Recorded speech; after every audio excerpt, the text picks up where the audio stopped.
no jornal ao vivo, né? Pode ser? Eu só coloco o microfone aqui, tá? Boa noite. Boa. Boa noite. Mas eu acho que ele vai captar melhor na isso. Boa noite, professor. O Flamengo hoje não conseguiu construir muitas jogadas de ataque, não conseguiu sair cara a cara com o goleiro da Portuguesa em nenhuma oportunidade.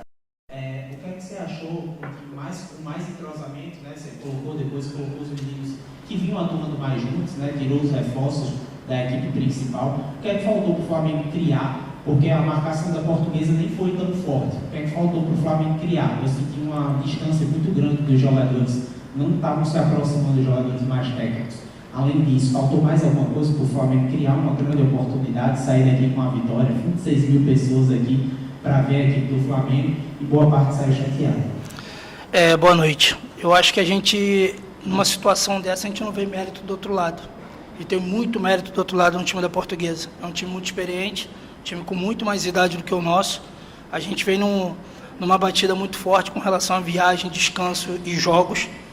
A grande parte desse time estava na Copa São Paulo e acabou saindo no final da primeira fase, e de lá para cá a gente teve 15 dias juntos.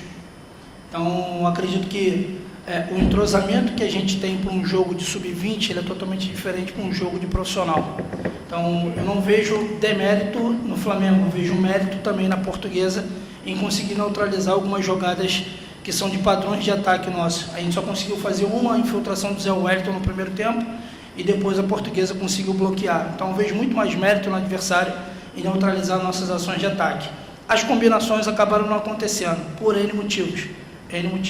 Então, a gente tem a possibilidade de ter 4 atletas do profissional que fizeram uma sessão de treino com a gente. O Matheus, por exemplo, lateral, Mateuzinho, fez uma sessão só, propriamente dita, e veio para o jogo. Mas a gente tem alguns comportamentos que são do clube. Então, quando a gente coloca um jogador profissional, a gente acredita também que ele esteja dentro desses comportamentos. A gente fica triste porque não é o resultado que a gente queria.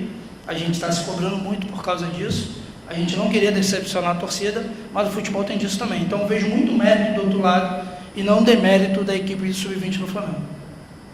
Boa noite, professor. Aqui, ó. Tiago César, do Esportes.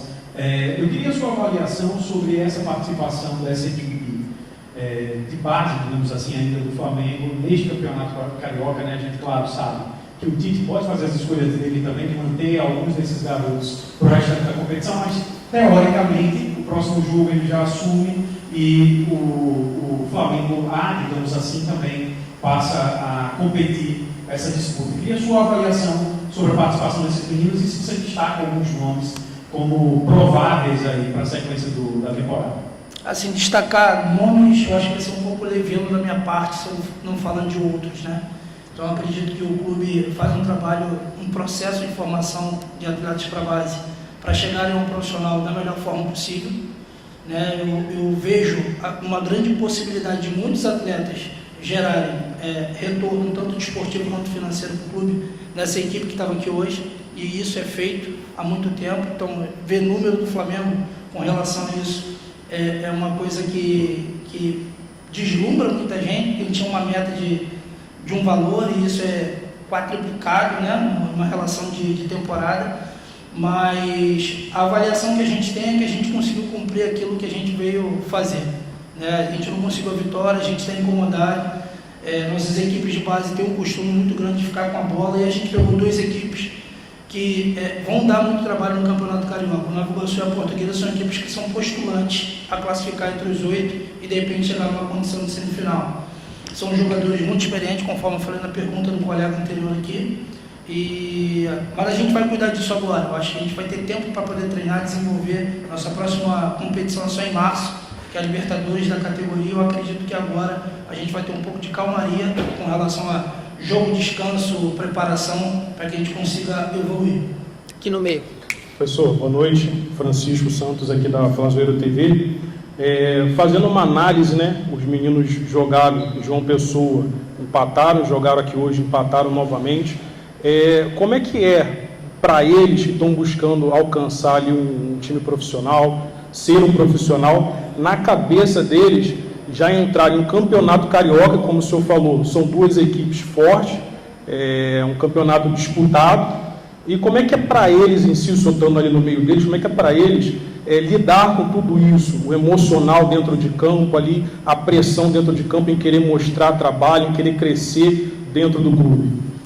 Cara, eu vejo os meninos do Flamengo muito preparados para isso desde pequeno, né? Eles são colocados à prova o tempo todo, né? O nível competitivo no Rio de Janeiro para a categoria de base é bem aguçado, então eles são mergulhados. O Diego, o Verton tem 10 anos de clube, então acredito que não vai ser a condição de ter 20, 30 mil pessoas que vai incomodar. Vai incomodar sim, é o adversário gerar a dificuldade que gera. E assim, eles lidaram muito bem com isso. A gente já conseguiu, em alguns momentos, subir com atletas mais jovens e conseguir vencer jogo no profissional, e dessa vez a gente não conseguiu, a gente conseguiu 2 empates. Acho que nossa atuação no segundo tempo do Nova Iguaçu foi o nosso melhor momento, né? Vamos separar em 4 momentos, foi o nosso melhor momento, e hoje os dois se mantiveram equilibrados. A gente não teve chance de criação, mas a Portuguesa também não. A Portuguesa só finalizou uma bola de fora no primeiro tempo, parecido com a bola do Zé Wellington. Então, acho que o resultado do jogo em si é justo pelo que as equipes produziram, entendeu? Então, a cabeça dos meninos é muito boa para isso. Eles vão passar por esse processo agora. Alguns estão se despedindo da categoria, né? Caso do Diego, do Verto, do Everton, do Noga, do Santiago.